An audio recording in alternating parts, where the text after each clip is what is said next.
Hello friends, welcome to my channel dive deep in you. আজকে আমি তোমাদের জন্য নিয়ে এসেছি ISRO UR Rao satellite centre অর্থাৎ URSC Bengaluru previous year question paper.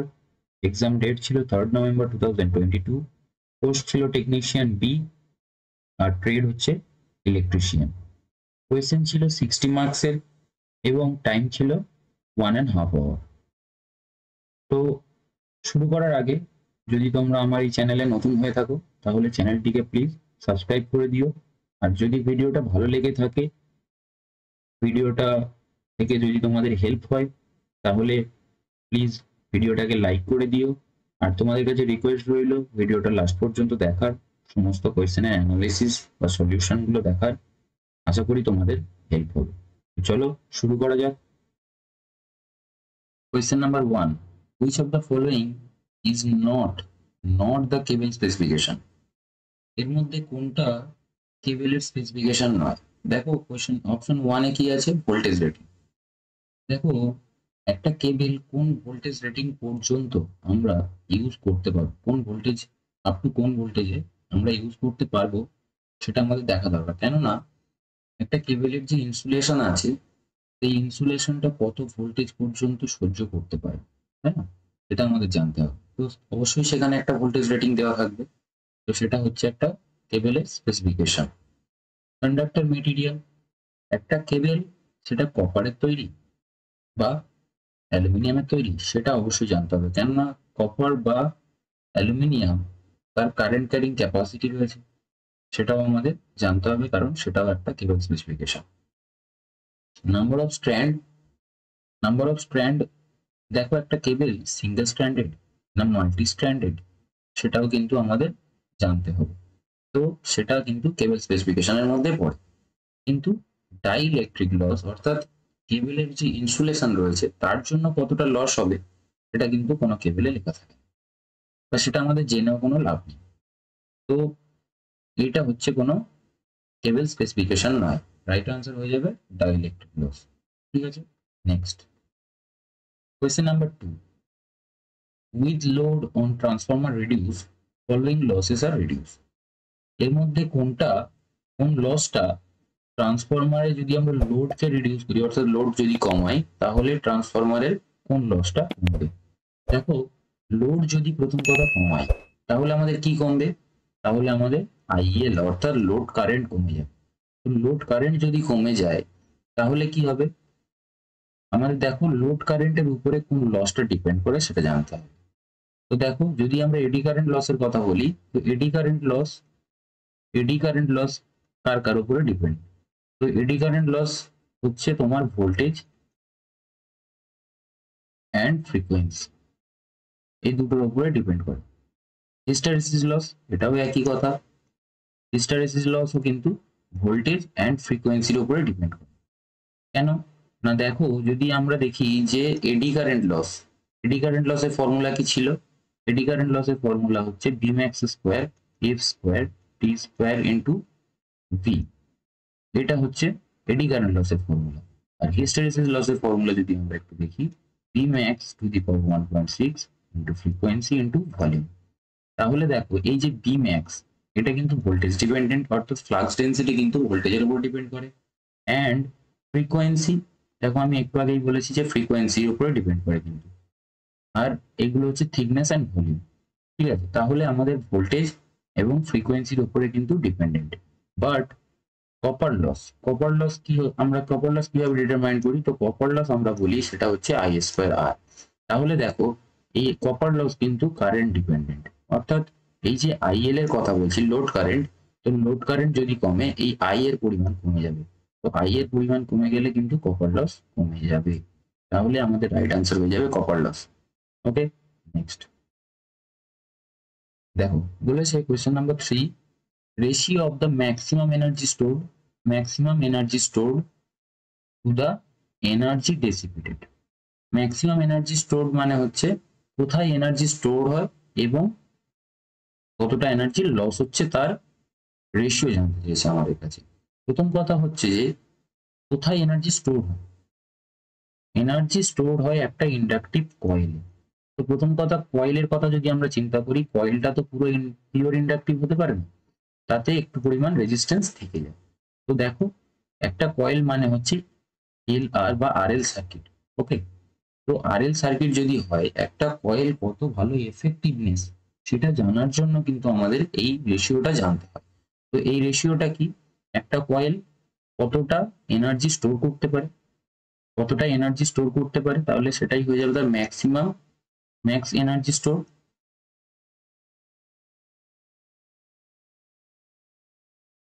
By এখানে কতটা এনার্জি লস হচ্ছে, কেননা এর মধ্যে রেজিস্ট্যান্স রয়েছে, এনার্জি লস তো হবেই। তাহলে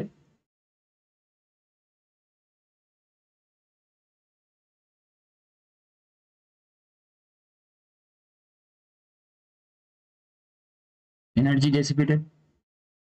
এই রেশিওটা যদি আমরা জানি, তাহলে আমরা আলটিমেটলি কি জানতে পারবো, এই কয়েলটার কোয়ালিটি ফ্যাক্টর জানতে পারবো। কোয়ালিটি ফ্যাক্টরের ডেফিনেশন বলে হচ্ছে 2 pi into maximum energy store by the coil to the energy dissipated, অর্থাৎ এনার্জি কতটা লস হচ্ছে।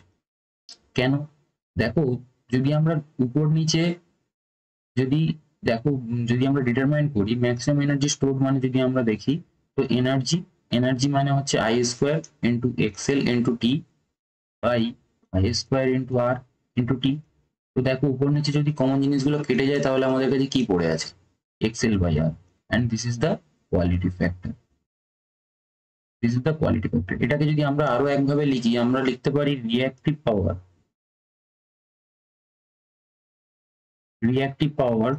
By active power. আমরা যদি এটাকে আরো একভাবে লিখি, দেখো, আমরা যদি লিখি এই কয়েলটার জেড ডিটারমাইন করি, অর্থাৎ ইম্পিডেন্স ডিটারমাইন করি, আমরা এটাকে কি লিখতে পারি, তাহলে আর স্কোয়ার প্লাস এক্সেল তার স্কোয়ার। দেখো, আমাদের এই যে কয়েলটা রয়েছে, কয়েলের এই যে রেজিস্ট্যান্সটা তো অতীব নেগলিজেবল, খুব ছোট পরিমাণ আর রেজিস্ট্যান্স থাকে। তাহলে আমরা যদি আর কে নেগলেক্ট করি, এটাকে আমরা লিখতে পারি যে রুট ওভার এক্সেল তার স্কোয়ার।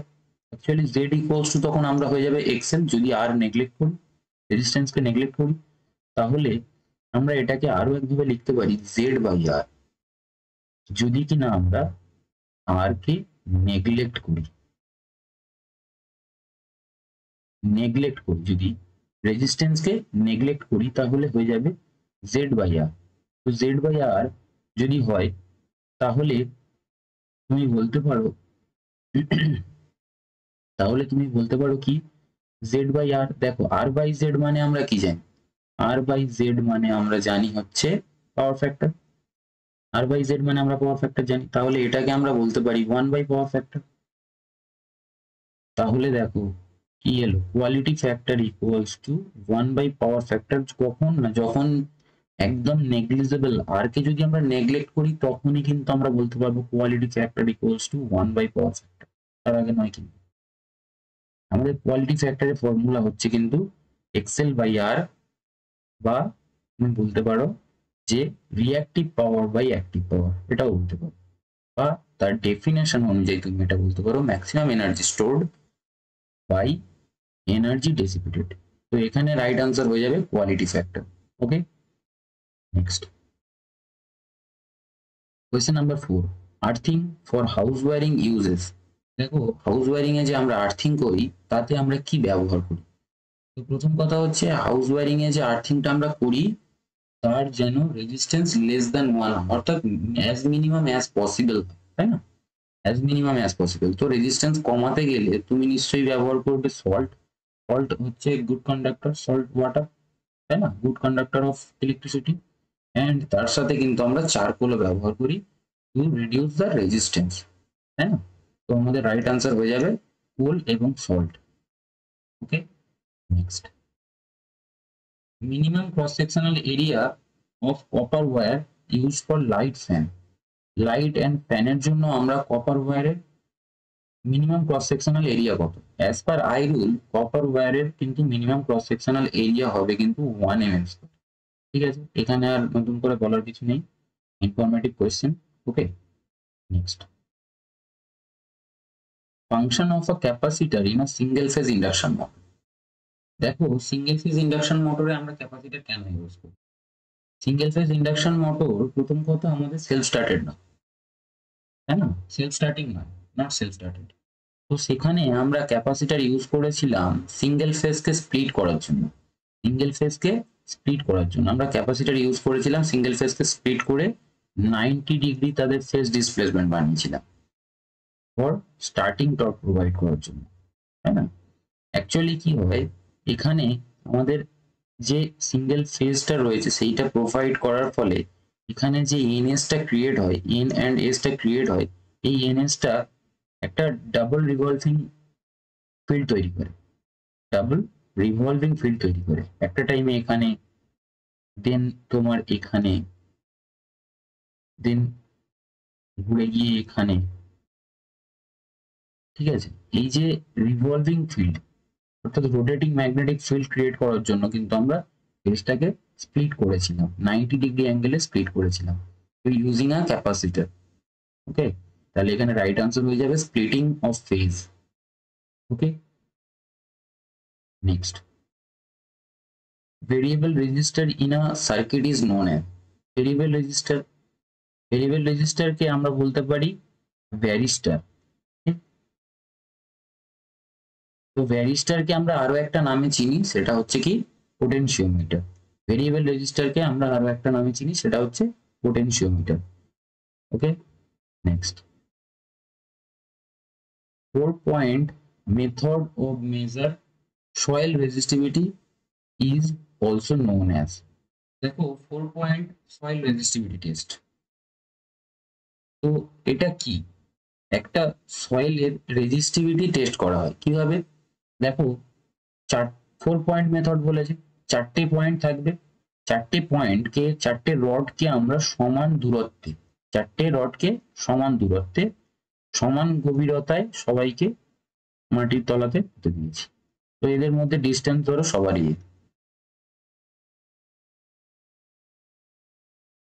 ওকে। এবারে আমরা মাঝের যে দুটো রড রয়েছে সেখানে আমরা কি করব, ভোল্টেজ অ্যাপ্লাই করব, ভোল্টেজ অ্যাপ্লাই করব, এবং যে বাইরের দুটো রড রয়েছে সেখানে আমাদের কারেন্ট মেজার করতে হবে। ওকে, কারেন্ট মেজার করতে হবে। তো এইটা, এই যে ভোল্টেজ মেজার এবং ভোল্টেজ অ্যাপ্লাই এবং কারেন্ট মেজার, তো এইটা টোটালি একটাই মিটার দিয়ে হয়, সেটা হচ্ছে একটা মিটার, সেইটা হচ্ছে কি ওয়ার্নার মেথডের মাধ্যমে হয়। সেই মিটারে 4টে প্রোব রয়েছে, সেই মিটারে 4টে পয়েন্ট রয়েছে, 4টে পয়েন্ট।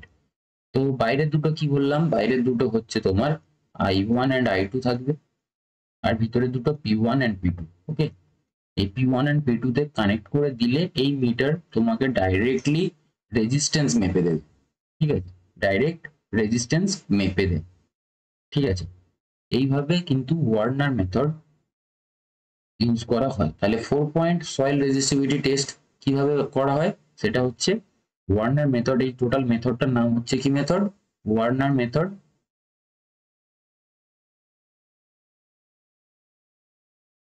বা তুমি এখানে তুমি ভি বাই আই করেও কিন্তু রেজিস্ট্যান্স পেতে পারো।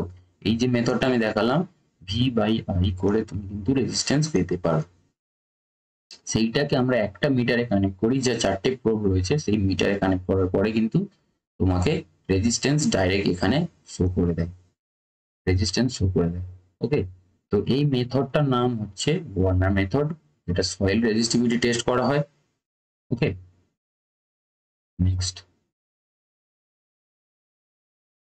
দেখো question number 9, form factor of which of the following circuit is 0। দেখো এখানে একটা প্রবলেম রয়েছে, ফর্ম ফ্যাক্টর নয়, এটা হয়ে যাবে পাওয়ার ফ্যাক্টর। কোয়েশ্চেনটা একটু ভুল আছে, পাওয়ার ফ্যাক্টর হবে। তো power factor of which of the following circuit is 0, কারণ ফর্ম ফ্যাক্টর তো কারো 0 হয় না, কোনো সার্কিটে ফর্ম ফ্যাক্টর কি 0 হয় না? 0 হয় না, কারণ ফর্ম ফ্যাক্টর আমরা ইকুয়ালস টু কি জানি, ফর্ম ফ্যাক্টর ইকুয়ালস টু আমরা জানি কি RMS value by average value. তো ফর্ম ফ্যাক্টর কখনোই 0 হয় না, আরএমএস ভ্যালু এবং অ্যাভারেজ ভ্যালু কি কখনো 0 হতে পারে? এদের রেশিওটা কখনোই 0 হতে পারে না। তো এটা হয়ে যাবে পাওয়ার ফ্যাক্টর। তো পাওয়ার ফ্যাক্টর কোন সার্কিটে 0 হয়? আমরা জানি যে পাওয়ার ফ্যাক্টর মানে কি, পাওয়ার ফ্যাক্টর হচ্ছে cosine angle, cosine angle between voltage and current, voltage এবং কারেন্টের মধ্যে কোসাইন অ্যাঙ্গেল, ভোল্টেজ এবং কারেন্টের মধ্যে কোসাইন অ্যাঙ্গেলটা পাওয়ার ফ্যাক্টর বলি। তাহলে cos ফাই, cos ফাই কখন জিরো হতে পারে? cos ফাই ইকুয়ালস টু যদি জিরো হয় তাহলে ফাই ইকুয়ালস টু কি হবে? 90 ডিগ্রি। তাহলে ফাই 90 ডিগ্রি কখন হবে? দেখো ফাই 90 ডিগ্রি হতে পারে কিন্তু তোমার ক্যাপাসিটেন্সে এবং ইন্ডাকটেন্সের ক্ষেত্রে, ক্যাপাসিটিভ সার্কিট এবং ইন্ডাকটিভ সার্কিটের ক্ষেত্রে কিন্তু দুটো ক্ষেত্রেই। কেন? দেখো যে ক্যাপাসিটিভ সার্কিটের ক্ষেত্রে কি হবে, ক্যাপাসিটিভ সার্কিটের ক্ষেত্রে কারেন্ট লিড করবে ভোল্টেজের থেকে, তাহলে এখানে কি হবে? কারেন্ট যদি দিই তাহলে এখানে ভোল্টেজ, ভোল্টেজের থেকে কারেন্ট এগিয়ে থাকবে কত ডিগ্রিতে? 90 ডিগ্রিতে।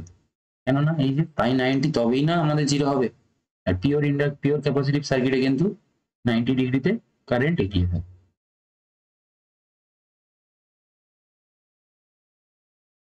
আর ইন্ডাকটিভ সার্কিটের ক্ষেত্রে কি হবে? দেখো ইন্ডাকটিভ সার্কিটের ক্ষেত্রে কিন্তু কারেন্ট 90 ডিগ্রিতে ল্যাগ করবে। যদি আমাদের এইখানে ভোল্টেজ, যেহেতু ভোল্টেজ এই রেসপেক্টে রেখেছি হরিজন্টাল লাইনে, তাহলে কারেন্ট এইখানে,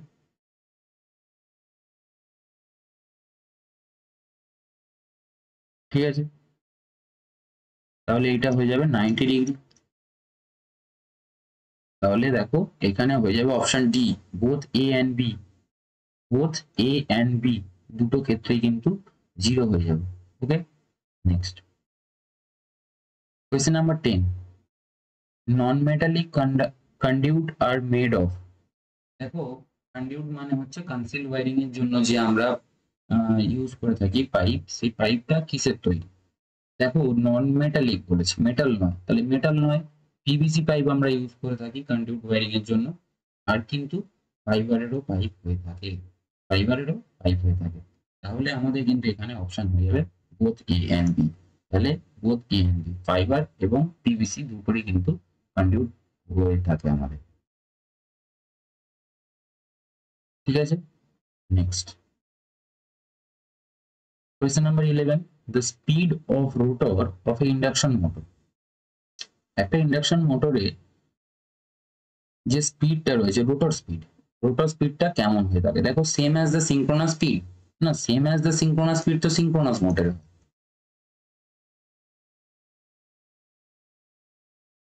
সিঙ্ক্রোনাস মোটরে হয়। Higher than the synchronous speed কোনোদিনই higher than the synchronous speed হতেই পারে না, তাই না? হায়ার দেন দ্য সিঙ্ক্রোনাস স্পিডে কখন হবে? সিঙ্ক্রোনাস মেশিনে যদি আমরা লোড হঠাৎ করে তুলে নিই তাহলে একমাত্র হতে পারে higher than the synchronous speed, but সেটা থিওরিটিক্যালি কখনো সম্ভব নয়। But lesser than the synchronous speed, হ্যাঁ অবশ্যই lesser than the synchronous speed. Induction মোটরে always lesser than the synchronous speed, কখনোই অ্যাকচুয়ালি রোটর স্পিড কখনোই সিঙ্ক্রোনাস স্পিড অ্যাচিভ করতে পারে না। সেই জন্য আমরা ইন্ডাকশন মোটরকে আমরা বলি asynchronous speed, asynchronous motor.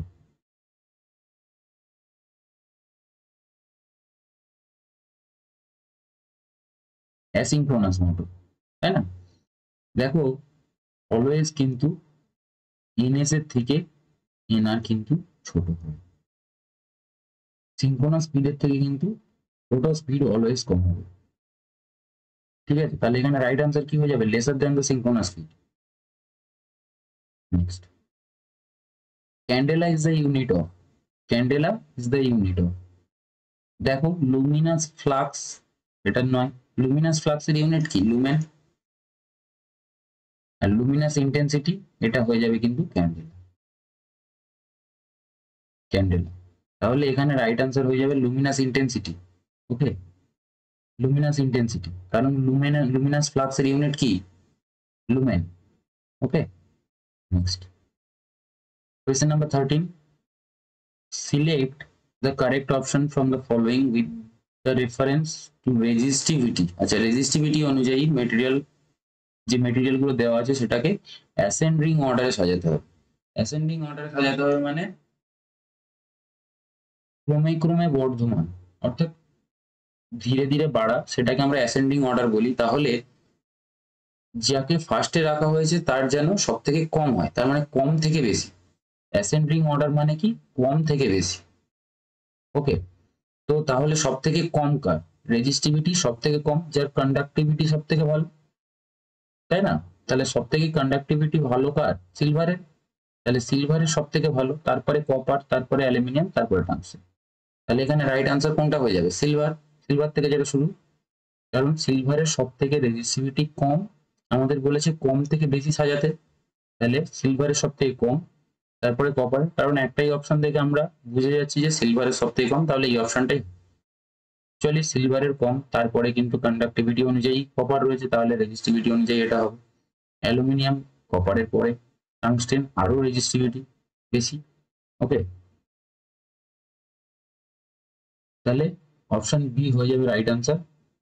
Next question number 14, the salient pole type rotors as compared to the cylindrical pole type rotors are, বলছে স্যালিয়েন্ট পোল। স্যালিয়েন্ট পোল মানে কি? স্যালিয়েন্ট পোল মানে হচ্ছে প্রজেক্টেড হেড পোল।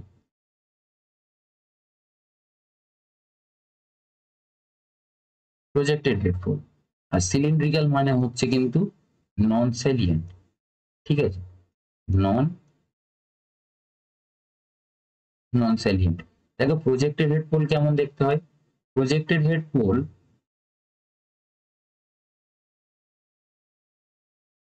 এরকম projected head pole হয়। যদি আমরা দুটো পোল আঁকি তাহলে এই। আর নন স্যালিয়েন্ট পোল তো একদম রোটরের মতো সিলিন্ড্রিক্যাল। সিলিন্ড্রিক্যাল এখানে লিখে দেওয়া আছে, দেখো সিলিন্ড্রিক্যাল, একদম স্মুথ। তাহলে দেখো যদি এরকম প্রজেক্টেড হেড পোল হয় তাহলে নিশ্চয়ই এর ডায়ামিটারটা অনেক বেশি হবে, এর ডায়ামিটারটা অনেক বেশি হবে, আর এর ডায়ামিটারটা অনেক কম হবে, তাই না? আর এ কি হবে, তুমি লম্বায় অনেক বড় করতে পারবে। বাট এ যেহেতু দেখো প্রজেক্টেড হেড পোল, তাহলে এর কিন্তু এয়ার ফ্রিকশন লস অনেক বেশি, তাই না? একে আমরা কিন্তু বেশি লম্বা করতে পারবো। সেই জন্য দেখো বলেছে যে salient pole type rotors as compare to cylindrical pole type rotor. তাহলে এই যে প্রজেক্টেড পোল ওয়ালা যে রোটরটা রয়েছে সেটা কি এর থেকে কেমন হবে? ডায়ামিটারে অনেক বেশি হবে কিন্তু তুলনামূলক লম্বায় অনেক কম হবে। তাহলে দেখো larger in diameter and smaller in axial length, option B হয়ে যাবে রাইট আনসার। ডায়ামিটারে অনেক বড় হবে কিন্তু অ্যাক্সিয়াল লেন্থে ছোট হবে। অ্যাক্সিয়াল লেন্থ মানে এই যে লম্বাই লেন্থ, এই লম্বাই লেন্থে কিন্তু ছোট হবে। ওকে, next question number 15, the purpose of a capacitor in a fan tube। দেখো একই কোয়েশ্চেন রিপিট, একটা ফ্যানে ক্যাপাসিটর আমরা কেন ইউজ করব? একটু আগের কোশ্চেনেই বলে এসেছি। তো এটাকে কিন্তু ফেজটাকে স্প্লিট করার জন্য বা produce phase shift, produce phase shift, তাহলে সি হয়ে যাবে রাইট আনসার। ওকে, ক্যাপাসিটর কিন্তু অনেকের ধারণা যে ইনক্রিজ দ্য স্পিড, নয় অ্যাকচুয়ালি ইনক্রিজ দ্য স্পিড নয়, অ্যাকচুয়ালি ফেজ শিফটটাকে বাড়ানোর ফলেই কিন্তু টর্কটা স্পিড মানে বাড়ে, টর্কটা বাড়ে। ঠিক আছে, তাহলে রাইট আনসার কি হয়ে যাবে? Produce the phase shift. Next দেখো question number 16, metal used for plate type earthing. তো প্লেট টাইপ আর্থিং এ বলে দিই, প্লেট টাইপ আর্থিং এ কিন্তু আমরা কপারের প্লেট ইউজ করে থাকি, কপারের প্লেট। ওকে, নেক্সট দেখো conductor combining function of both protective conductor and neutral conductor. Okay, বলছে যে কন্ডাক্টরের যে ফাংশন রয়েছে তার মধ্যে প্রোটেক্টিভ কন্ডাক্টর হিসাবে আমরা কোন কন্ডাক্টরটাকে ইউজ করি, আর নিউট্রাল কন্ডাক্টরটাকে কোন কন্ডাক্টর ইউজ করি। দেখো প্রোটেক্টিভ কন্ডাক্টর মানে নিশ্চয়ই আর্থ কন্ডাক্টর, তাহলে আর্থ রয়েছে এবং নিউট্রালের জন্য তো নিউট্রাল কন্ডাক্টর আমরা ইউজ করছি, তাহলে প্রোটেক্টিভের জন্য আর্থ, প্রোটেক্টিভ আর্থ। দেখো এখানে প্রোটেক্টিভের কথা বলা আছে, তো প্রোটেক্টিভ আর্থ এবং নিউট্রাল কন্ডাক্টর, প্যাসিভ বা পালস নয় কিন্তু, প্রোটেক্টিভ আর্থ এবং নিউট্রাল কন্ডাক্টর। তাহলে এখানে রাইট আনসার হয়ে যাবে option A. Okay, next question number 18, when a 1 mega ohm resistor is connected to parallel to a 1 kilo ohm resistor, resultant value will be। দেখো প্রথম কথা হচ্ছে দুটো রেজিস্ট্যান্সকে যদি আমরা প্যারালালে করি তাহলে এদের মধ্যে যে রেজিস্ট্যান্সটা ছোট আর ইকুইভ্যালেন্ট তার থেকেও ছোট হবে, যেটা ছোট তার থেকেও ছোট হবে। বাট কতটা ছোট হবে? দেখো 1 মেগা ওহম এবং 1 কিলো ওহম, এদের দুজনকে যদি আমি প্যারালাল করা হয়, এই দুজনকে যদি আমরা প্যারালাল করি, তাহলে তোমরা দেখবে যে কত আসবে। দেখো মেগা মানে কত, 10⁶ ইন্টু 10⁻³ ডিভাইডেড বাই, যদি আমরা এই দুটোকে ক্যালকুলেট করি তাহলে 101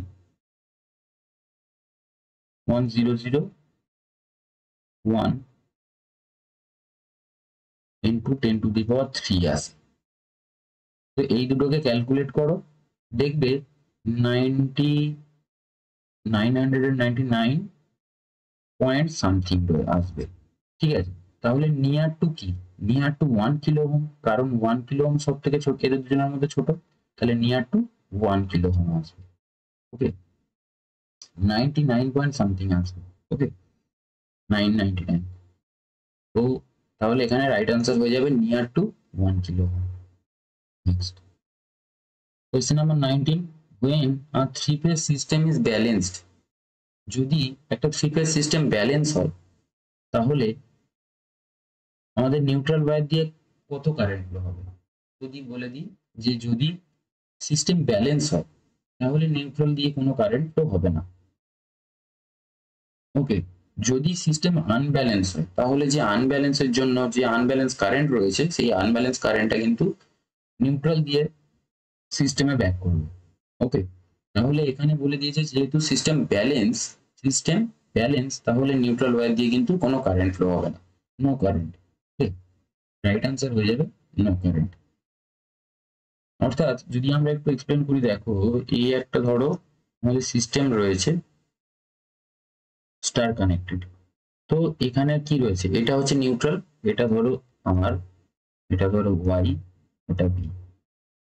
তাহলে ধরো যদি আনব্যালেন্স যদি হতো তাহলে কি হতো, ধরো এখান দিয়ে লোড কারেন্ট ধরো 5 অ্যাম্পিয়ার সাপোজ, এখান দিয়ে লোড কারেন্ট ধরো 7 অ্যাম্পিয়ার। ওকে, অ্যান্ড এইখান দিয়ে কত টোটাল বেরোলো, তাহলে 7 এবং 5 টোটাল 12 বেরোলো। এই দুটো দিয়ে বেরোচ্ছে, হ্যাঁ এই দুটো দিয়ে বেরোচ্ছে, তাহলে আমাদের বি ফেজ দিয়ে ফেরার কথা ছিল, তাহলে বি ফেজ দিয়ে যদি ফেরে, ধরে নিলাম আমি 10 অ্যাম্পিয়ার ফিরেছি, 10 অ্যাম্পিয়ার ব্যাক করেছি, কিন্তু দেখো আমাদের 12 অ্যাম্পিয়ার গিয়েছে, 10 অ্যাম্পিয়ার ফিরেছে, বাকি 2 অ্যাম্পিয়ার কোথা দিয়ে ফিরবে? বাকি 2 অ্যাম্পিয়ার ফিরবে কিন্তু নিউট্রাল দিয়ে। এটা হচ্ছে আনব্যালেন্স কারেন্ট। যদি ব্যালেন্স হয় তাহলে আমার এইখান দিয়ে 12 অ্যাম্পিয়ার কারেন্টই চলে আসতো, যদি ব্যালেন্স হয়। তাহলে 12 অ্যাম্পিয়ার কারেন্টই চলে আসতো। ওকে, তাহলে আমাদের আর নিউট্রাল দিয়ে কারেন্ট ফ্লো হতো না। সেইটা হচ্ছে এখানে বলা আছে, যদি সিস্টেম ব্যালেন্স হয় তাহলে নিউট্রাল দিয়ে কত অ্যাম্পিয়ার কারেন্ট আসবে? 0 অ্যাম্পিয়ার কারেন্ট আসবে।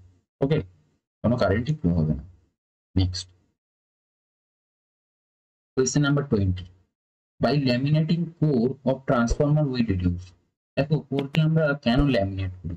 যদি আমরা সলিড কোর ইউজ করতাম তাহলে সেখানে কি হতো না, দেখো যদি আমরা সলিড কোর ইউজ করতাম তাহলে আমাদের যে ম্যাগনেটিক ফ্লাক্স গুলো কি হতো, এই কোর বডিতে এসে লিঙ্ক করতো। দেখো আমরা যদি ম্যাগনেটের কোর বডিতে এসে লিঙ্ক করে, দেখো যত দূরে যাবে, যত ম্যাগনেটের কাছে থাকবে, সেই কাছে জায়গাগুলো বেশি হারে লিঙ্ক করবে, বেশি করে লিঙ্ক করবে, এবং যত দূরে যাবে আস্তে আস্তে কি হবে, এরকম কম লিঙ্ক করতে থাকবে। তাহলে দেখো এখানটায় যে এই যে ফ্লাক্স গুলো আসছে, এই ফ্লাক্সের লিঙ্কিং এর তারতম্য হয়ে গেল, এখানে বেশি ফ্লাক্স লিঙ্ক করলো, এখানে কম ফ্লাক্স লিঙ্ক করলো, তাহলে এই জায়গাটায় কি তৈরি হলো, দু ধরনের, একটা এখানে ধরি E1 আর এখানে যদি ধরি E2, দুটো আলাদা আলাদা ইএমএফ তৈরি হলো। এখানে কম ইএমএফ তৈরি হলো, এখানে বেশি ইএমএফ। কেন? এখানে বেশি ফ্লাক্স লিঙ্ক করেছে, এখানে কম ফ্লাক্স লিঙ্ক করেছে। তাহলে এই জায়গাটায় দেখো ইএমএফ এর পোটেনশিয়াল ডিফারেন্স তৈরি হয়ে গেল। একটা সলিড বডির মধ্যে ইএমএফ এর পোটেনশিয়াল আবার এইখানে আরো কম তৈরি হয়েছে, তাহলে এইখানের মধ্যে এইখানে আর এইখানের মধ্যে একটা সার্কুলেটিং কারেন্ট ফ্লো হয়ে যাবে। এইখানে আর এইখানের মধ্যে একটা সার্কুলেটিং কারেন্ট, দেখা গেল যে এইখানে আর একটা আছে আমি যদি ধরে নিই, তাহলে এইখানে আর এইখানের মধ্যে একটা সার্কুলেটিং কারেন্ট ফ্লো হয়ে গেল। এই যে সার্কুলেটিং কারেন্ট এটাকে আমরা বলি এডি কারেন্ট।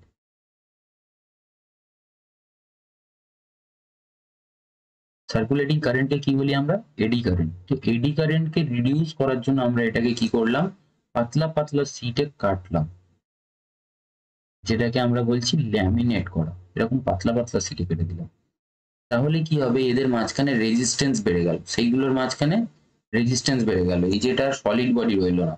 তাহলে কারেন্ট এইখানে আর এইখানের মধ্যে ফ্লো হতে হবে, কিন্তু এখানে যেটা লিঙ্ক হচ্ছে সেটা তো এইখানের মধ্যে খুব একটা বেশি তারতম্য হচ্ছে না, ফলে কি হচ্ছে, এডি কারেন্ট লসটা কিন্তু রিডিউস হয়ে যাচ্ছে, তাই না?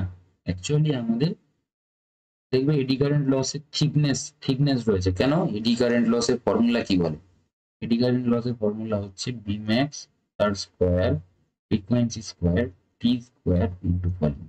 ভলিউম তো ভলিউম একই রইলো, কিন্তু এই যে টি স্কোয়ার থিকনেস, সেই থিকনেসটা তো আর এই এর যে থিকনেসটা ছিল, এর থিকনেস আর এর থিকনেস কত কমে গেল, থিকনেসের জন্য কিন্তু এডি কারেন্ট লসও কমে গেল, স্কোয়ারের হারে কমলো, স্কোয়ারের হারে কমলো। তাহলে এখানে কি কমলো? এডি কারেন্ট লস কমে গেল। ল্যামিনেট করলাম আমরা এডি কারেন্ট লসকে কমানোর জন্য। Next question number 21, potential reference of the earth for earthing is always considered to। দেখো আর্থিং কে আমরা অলওয়েজ কিন্তু জিরো ভোল্টেজ কনসিডার করি, আর্থিং কে অলওয়েজ জিরো ভোল্টেজ কনসিডার করি। এখানে বলছি যে potential reference of earth for earthing, earthing করি আমরা এই কারণে যাতে জিরো পোটেনশিয়ালটা ক্রিয়েট হয়। ওকে, তাহলে রাইট আনসার হয়ে যাবে 0 ভোল্ট। ঠিক আছে, next question number 22, megger is use to measure. Megger আমরা কি মেজার করতে ব্যবহার করি? মেগার আমরা ইউজ করি ইনসুলেশন রেজিস্ট্যান্স মেজার করার জন্য। মেগার আমরা কি করি? ইনসুলেশন রেজিস্ট্যান্স মেজার করার জন্য। ইনসুলেশন রেজিস্ট্যান্স কত হওয়া উচিত? অ্যাটলিস্ট কিন্তু 1 mega ohm. Okay, mega ohm, at least 1 mega ohm. Okay, next, the condition of electrolyte in a battery is to measure in term of। একটা ব্যাটারির কন্ডিশন আমরা ইলেকট্রোলাইটের কি মেজার করে বিচার করি? এই ইলেকট্রোলাইটের কন্ডিশন কি কন্ডিশন দেখে আমরা কিন্তু মাপি, যে মেজারটা করি সেটা হচ্ছে স্পেসিফিক গ্র্যাভিটি মাপি, ইলেকট্রোলাইটের স্পেসিফিক গ্র্যাভিটি কি দিয়ে? হাইড্রোমিটার দিয়ে। হাইড্রোমিটার দিয়ে আমরা স্পেসিফিক গ্র্যাভিটি মেজারমেন্ট করি। এবং কিভাবে বিচার করি না, আমরা দেখি যে হাইড্রোমিটারে কত শো করছে, 1.28 যদি শো করে তাহলে আমরা বলবো এটা ফুল চার্জ। যদি ধরো 1.21, এটা ধরো 50% চার্জ। 1.18 এর যদি নিচে লেগে যায়, 1.18 এর যদি নিচে লেগে যায় তাহলে কিন্তু, যদি 1.18 এর নিচে লেগে যায় তাহলে কিন্তু ব্যাটারি ডিসচার্জ। 1.18 এর নিচে লেগে গেলে ব্যাটারি ডিসচার্জ। ওকে, তাহলে দেখো হাইড্রোমিটার দিয়ে আমরা স্পেসিফিক গ্র্যাভিটি টেস্ট করলাম এবং তার যে রেজাল্ট দেখে কিন্তু আমরা ব্যাটারির কন্ডিশন বুঝতে পারছি, তাহলে এখানে রাইট আনসার কি হয়ে যাবে? Specific gravity. Okay, next, when primary of a transformer is connected to direct current। যদি আমরা প্রাইমারি মানে একটা ট্রান্সফরমারের প্রাইমারিকে যদি আমরা ডিসি সাপ্লাই দিই, ডাইরেক্ট কারেন্ট, তাহলে কি হবে? দেখো ডাইরেক্ট কারেন্ট দিলে এখানে অপোজিশন হিসাবে কে কাজ করবে? অপোজিশন হিসাবে এই যে কয়েলটা রয়েছে, এই কয়েলের যে একটা কি বলা যায়, একটা কয়েল তো পুরো পিওর ইন্ডাকটিভ হয় না, তাহলে তার নিশ্চয়ই সামান্য পরিমাণে একটা রেজিস্ট্যান্স রয়েছে। তো সেই রেজিস্ট্যান্স টুকানি কি করবে, ডিসি কারেন্টের অপোজিশন হিসাবে কে কাজ করে, রেজিস্ট্যান্স। তো শুধুমাত্র সেখানে রেজিস্ট্যান্স উপস্থিত থাকবে অপোজিশন হিসাবে। তাহলে টোটাল যে ডিসি কারেন্টে যে টোটাল ভোল্টেজটা আমরা অ্যাপ্লাই করব সেইটা শুধুমাত্র রেজিস্ট্যান্সের এগেনস্টে হবে, বাকি যে ইন্ডাকটিভ প্রপার্টিটা রয়েছে সেখানে কোনো কাজ করবে না।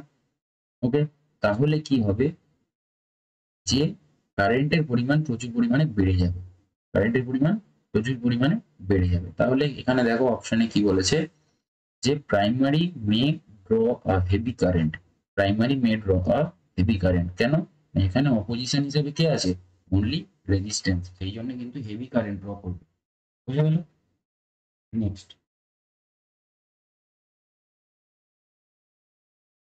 দেখো question number 25. Common emitter configuration is mostly used in amplifier circuit because of its common emitter circuit। দেখো common emitter, দেখো আমাদের যদি ট্রানজিস্টরে দেখি, এটা হচ্ছে ধরো কমন, এটা একটা কি ট্রানজিস্টর, তাহলে আমাদের common emitter circuit, common emitter মানে হচ্ছে তোমার এটা বেস, কালেক্টর, এমিটার। আমরা অ্যারো চিহ্ন দিয়ে এমিটারকে ডিটারমাইন করি, আর এটা আমরা ধরো কি এঁকেছি, এটা একটা NPN transistor, NPN transistor.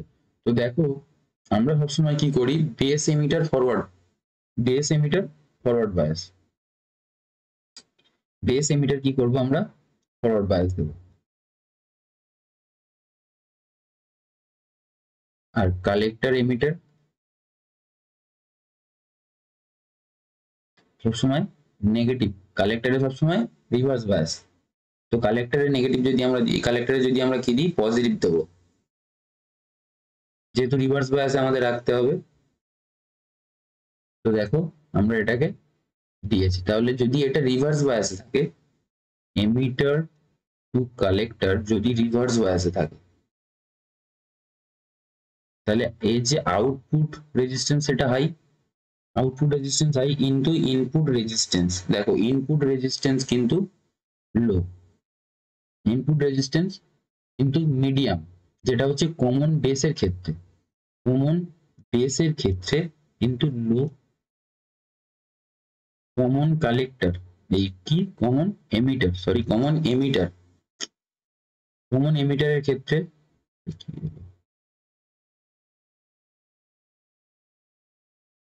Common এমিটারের ক্ষেত্রে দেখো কিন্তু মডারেট, এটা লো মানে কত, অ্যাবাউট অফ 100 ওহম, এটা হচ্ছে অ্যাপ্রক্স 1 কিলো ওহম, আর কমন কালেক্টরে হয়ে যাবে তোমার লার্জ। ওকে, ইনপুট রেজিস্ট্যান্স হয়ে যাবে লার্জ। তো এইটা হচ্ছে moderate, base emitter, base emitter তো ফরওয়ার্ড বায়াস, ফরওয়ার্ড বায়াস, তো এটা কিন্তু মডারেট। ওকে, তাহলে এখানে দেখো মডারেটলি হাই ইম্পিডেন্স, আর এর হচ্ছে বিটা ভোল্টেজ গেইন যেটা, ঠিক আছে, ভোল্টেজ গেইন বিটা, কিন্তু বিটার পরিমাণ কিন্তু অনেক বেশি, হাই, লার্জ, ভোল্টেজ গেইন কিন্তু হাই। তাহলে এখানে দেখো moderately high input impedance and high voltage gain. Okay, বুঝে গেল? Next question number 26, lumen is the unit of, আমি একটু আগেই একটা কোয়েশ্চেনে বলে এসেছি, লুমেন কার ইউনিট, লুমেন হচ্ছে লুমিনিয়াস ফ্লাক্সের ইউনিট হচ্ছে লুমেন। লুমেন দেখো ফ্রিকোয়েন্সি ইউনিট কি হার্জ, আর কি দেখো লুমিনাস ইন্টেন্সিটি, একটু আগেই এই কোয়েশ্চেনটা ছিল ক্যান্ডেলা। লাইটের ওয়েভলেন্থ, এটা কিন্তু মিটার, ওয়েভলেন্থকে আমরা কিন্তু মিটারে প্রকাশ করি। ডিস্টেন্স, লাইটের ওয়েভলেন্থ কিন্তু ডিস্টেন্স হিসাবে আমরা মেজার করি। ওকে, ডিস্টেন্স, এটা ক্যান্ডেলা, এটা হার্জ এবং এটা লুমেন, তাহলে এখানে রাইট আনসার কি হয়ে যাবে, Luminous flux. Okay, next question number 27, in automatic start delta starter the motor starts in star but, এটা এখানে স্পেলিং মিস্টেক আছে, এটা বাট হবে, but do not change over to delta. The reason for the abnormal is due malfunction of, কি কারণে star থেকে ডেল্টায় যাচ্ছে। তো স্টার থেকে ডেল্টায় দেখো এখানে কি বলা আছে, automatic star delta starter. Automatic star delta স্টার্টারে স্টার থেকে ডেল্টায় যাবে কিভাবে, সেটা কার কাজ, সেটা কাজ ছিল কিন্তু টাইমারের।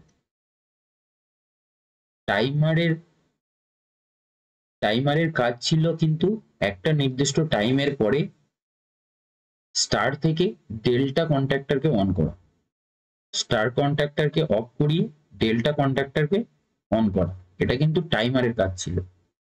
তো সেই টাইমার যদি ঠিকঠাক ফাংশন না করে তাহলে স্টার থেকে ডেল্টায় যাবে না, তাহলে এখানে রাইট আনসার কি হয়ে যাবে, টাইমার। কারণ মেন কন্ট্রাক্টরের কাজ তো নয়, মেন কন্ট্রাক্টরের কাজ কি, সেটা হচ্ছে মোটরকে সাপ্লাই দিয়ে যাওয়া। আর পুশ বাটন অ্যাকচুয়েটার, এটা তো বাটন, এটাতে কোনো কাজ নেই। পুশ বাটন হচ্ছে আমাদের হিউম্যানকে ইয়ে করতে হয়, অপারেট করতে হয়। ওভারলোড রিলে যদি তুমি ওভার কারেন্ট বা ওভারলোড হয় তখন কিন্তু অপারেট হবে ওভারলোড রিলে, কিন্তু এখানে তো স্টার থেকে ডেল্টায় যাওয়ার কথা বলা হয়েছে, তাহলে এখানে রাইট আনসার হয়ে যাবে টাইম। টাইমারের কাজ ছিল স্টার থেকে ডেল্টায় নিয়ে যাওয়া, তো সেটা অ্যাবনর্মাল ফাংশন করছে, সেই জন্য স্টার থেকে ডেল্টায় যাচ্ছে না। Okay, next. In power transistor the heat sink is connected to the, দেখো পাওয়ার ট্রানজিস্টর, যদি আমরা একটু ট্রানজিস্টরটা দেখি, প্রথম কথা এমিটার, বেস, কালেক্টর। দেখো এমিটার, এমিটার হচ্ছে হাইলি ডোপড, হাইলি ডোপড, এটা হচ্ছে লাইটলি ডোপড,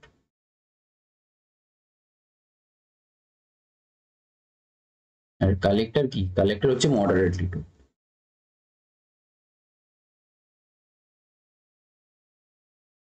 মডারেটলি ডোপড, দেখো হাইলি ডোপড মানে কি, এখানে প্রচুর পরিমাণে ইলেকট্রন এক্সেসিভ রয়েছে, আর এখানে লাইটলি ডোপড মানে খুব অল্প পরিমাণ হোলস রয়েছে, আর এটা মডারেটলি, এখানে খুব অল্প পরিমাণ ইলেকট্রন রয়েছে, কারণ এটা নেগেটিভ রিজিয়ন, এনপিএন যদি বলি। এবারে যখন আমরা বেস এমিটার তো ফরওয়ার্ড বায়াস, তো বেস এমিটারে যদি আমরা একটা ধরো সাপোজ ভোল্টেজ দিলাম, একটা সুইচ দিয়ে আমি অ্যাড করে দিলাম, তো সুইচটা আমরা যখনই অন করব, সুইচটা আমরা যখনই অন করব, তার আগে অন করার আগে আমি আরেকটা জিনিস দেখাই, সেটা হচ্ছে ধরো এখানে, আর এখানে আমরা যে সাপ্লাইটা দেব এটা কি হবে, বলেছিলাম রিভার্স বায়াস।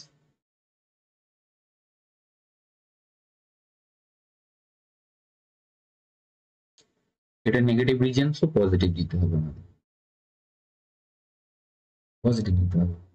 ওকে, তাহলে দেখো আমাদের পজিটিভ পোটেনশিয়ালটা কোন দিকে হচ্ছে, পোটেনশিয়ালটা ফিল্ডটা কোন দিকে ক্রিয়েট হচ্ছে, ফিল্ডটা এই ডিরেকশনে ক্রিয়েট হচ্ছে, তো ফিল্ডটা যদি এই ডিরেকশনে ক্রিয়েট হয়, কিন্তু এখানে তো রয়েছে আমাদের রিভার্স বায়াস, তার মানে এইটা এদিকে কারেন্ট ফ্লো হতে দিচ্ছে না, কিন্তু যখনই আমরা এই সুইচটা অন করব তখন এই ফরওয়ার্ড বায়াস জাংশন কি হবে না, এই যে ইলেকট্রন গুলো রয়েছে, এই যে ইলেকট্রন গুলো রয়েছে হুড়মুড়িয়ে কি হবে না, এই রিজিয়ন থেকে, এই রিজিয়ন থেকে ব্রেক করে এই রিজিয়ন দিয়ে যাওয়ার চেষ্টা করবে, কেন না এখানে পজিটিভ পোটেনশিয়াল, এখানে একটা কিন্তু ইলেকট্রনের টান বা ইলেকট্রনের ঘাটতি দেখা গেছে, এখানে টানটা কোথায়, এইখানে। অ্যাকচুয়ালি এই যে ইলেকট্রনটা কোন দিকে যেতে চাইছে, এই দিকে, এই ইলেকট্রন গুলো এই দিকে যেতে চাইছে, কিন্তু এখানে তো প্রচুর পরিমাণে এক্সেস ইলেকট্রন থাকার কারণে হুড়মুড়িয়ে সব ইলেকট্রন এই দিকে বেরিয়ে যাবে, তাই না, এই দিকে বেরিয়ে যাবে। বাট এর যে মোশন অফ ইনার্সিয়া বা এর যে প্রেসার, এই প্রেসারের কারণে অল্প ইলেকট্রন উপরের দিকে যাবে, অল্প ইলেকট্রন উপরের দিকে যাবে, বাট বাকি ইলেকট্রন গুলো এসে সবাই কোথায় গ্যাদার হবে, এই এই যে রিজিয়ন রয়েছে বা এই যে জাংশন রয়েছে, এই জাংশনকে ব্রেক করে সমস্ত ইলেকট্রন গুলো কোথায়, কালেক্টরে চলে আসে, সমস্ত ইলেকট্রন গুলো কালেক্টরে চলে আসবে। আসার ফলে এই যে একবার জাংশনটা ব্রেক হয়ে গেল, তারপর কি হবে? এইখান দিয়ে দেখো এখানে একটা বড় ব্যাটারি লাগানো আছে, তার মানে কি এর খিদে আরো বেশি, তাহলে সমস্ত ইলেকট্রন গুলো এখান দিয়ে ফ্লো হয়ে এখানে চলে আসবে, তাহলে কারেন্ট এই দিক থেকে এই দিকে, কারেন্ট এই দিক থেকে এই দিকে ফ্লো হওয়া শুরু হয়ে গেল। তাহলে এই যে ফ্লো হওয়া শুরু হলো, সমস্ত ইলেকট্রন গুলো কোথায় এসে ডিফিউজ হলো? কালেক্টরে এসে ডিফিউজ হলো। এবং কালেক্টর রিজিয়নটা সব থেকে বড়, এই রিজিয়নটা, এই রিজিয়নটা সব থেকে বড় বা large region, large large region. তো লার্জ রিজিয়ন এবং এখানে ইলেকট্রন গুলো এসে ডিফিউজ হলো, ফলে এই যে কলিশন, এই যে ধাক্কা খেলো এখানে এসে ডিফিউজ হলো, তাহলে হিটটা কোথায় জেনারেট হবে? কালেক্টরে। তাহলে কালেক্টরে যদি হিট জেনারেট হয়, তাহলে আমাদের যে হিট সিঙ্ক কোথায় লাগাবো? কালেক্টরে লাগাবো। বোঝা গেল? কালেক্টর যেহেতু 1 নম্বর লার্জ রিজিয়ন, সো হিটটাকে রিলিজ করতে আমাদের সুবিধা হবে। 2 নম্বর কথা, হিটটা কেন জেনারেট হচ্ছে? এখানে ইলেকট্রন গুলো কোথায় গিয়ে ডিফিউজ হচ্ছে? জাংশনকে ব্রেক করে সোজা কালেক্টরে গিয়ে কিন্তু ডিফিউজ হচ্ছে। সো আমাদের কিন্তু হিট কালেক্টরে জেনারেট হচ্ছে, সো আমাদের সেখান থেকে কিন্তু হিটটাকে রিলিজ করতে হিট সিঙ্ক লাগাতে হবে। সেই জন্য আমরা কালেক্টর রিজিয়নে হিট সিঙ্ক লাগাবো। ওকে, বোঝা গেল? Next, which of the following protective device for human braking capacity? ও সরি, হিউম্যান না, minimum braking capacity. Minimum braking capacity মানে অল্প কারেন্টেই কিন্তু ব্রেক করে যায়, অল্প কারেন্টেই ব্রেক করে যায়। সো অল্প কারেন্টে এখানে দেখো air circuit breaker, minimum oil circuit breaker, vacuum circuit breaker, এগুলো কিন্তু অনেক হাই ভোল্টেজের জন্য আমরা ইউজ করে থাকি। সো এখানকার কিন্তু ব্রেকিং ক্যাপাসিটি অনেক হাই হবে। ঠিক আছে? তো মিনিয়েচার সার্কিট ব্রেকার যেটা রয়েছে এমসিবি, তার কিন্তু ব্রেকিং ক্যাপাসিটি অনেক মিনিমাম, অল্প কারেন্টেই কিন্তু ব্রেক করে যায়, মানে অল্প কারেন্টের উপরে গেলেই কিন্তু ব্রেক করে যায়। ওকে, তাহলে এখানে রাইট আনসার হয়ে যাবে এমসিবি। নেক্সট, কোয়েশ্চেন নাম্বার 30, এটা আজকে আমাদের ক্লাসের কিন্তু লাস্ট কোয়েশ্চেন। ওকে, আজকে আমরা 30 কোয়েশ্চেন ইউজ করবো এখান থেকে, আর বাকি যে 30টা কোয়েশ্চেন আমরা নেক্সট এপিসোডে নিয়ে আসবো। ওকে, a coil consists of 1000 turns of copper wire having cross-sectional area of 1.6 mm and length of the coil is 1000 meter and resistivity of the copper is 0.02 micro ohm per meter, micro ohm per meter. Find the resistance of the coil. তাহলে দেখো আমরা resistance বার করতে বলেছি, তো resistance equals to আমরা কি জানি? Rho into L by এ। তো দেখো আমাদের রো কি বলেছে? রো বলেছে 0.02 মাইক্রো ওহম পার মিটার। তাহলে micro ohm 0.02 into 10⁻⁻6 into L বলে দিয়েছে 1000 মিটার, 10⁻³ ডিভাইডেড বাই এ কত বলে দেওয়া হয়েছে? 1.6 মিলিমিটার স্কোয়ার, 1.6 mm স্কোয়ার। তাহলে এইটা ইন্টু এটাকে যদি আমরা মিটারে কনভার্ট করি, তাহলে এমএম থেকে আমাদের মিটারে যেতে 1000 দিয়ে ভাগ করতে হতো, আর যেহেতু স্কোয়ার এমএম আছে সেহেতু আমাদের 10⁻6 দিয়ে ভাগ করতে হবে। ঠিক আছে, তাহলে দেখো উপর নিচে 10⁻⁻6 কেটে গেল। ওকে, তাহলে এবারে দেখো 0.02 ইন্টু 10⁻³ এটা যদি আমরা ক্যালকুলেট করি,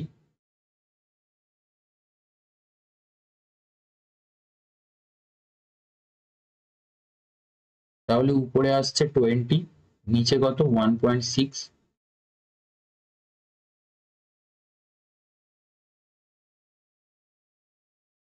এটা আমাদের আসবে 12.5 ওহম। 12.5 ওহম এটা হচ্ছে আমাদের ওয়্যারের রেজিস্ট্যান্স। ওকে, ওয়্যারের রেজিস্ট্যান্স। তাহলে আমাদের এখানে যেহেতু দেখো 12.5 কোথাও অপশনে নেই, তাহলে এখানে আপাতত আনসার আমরা নিতে পারি 20 ওহম, কিন্তু এখানে রাইট আনসার হয়ে যাবে 12.5 ওহম। ওকে, আমাদের রাইট আনসার হয়ে যাবে 12.5 ওহম।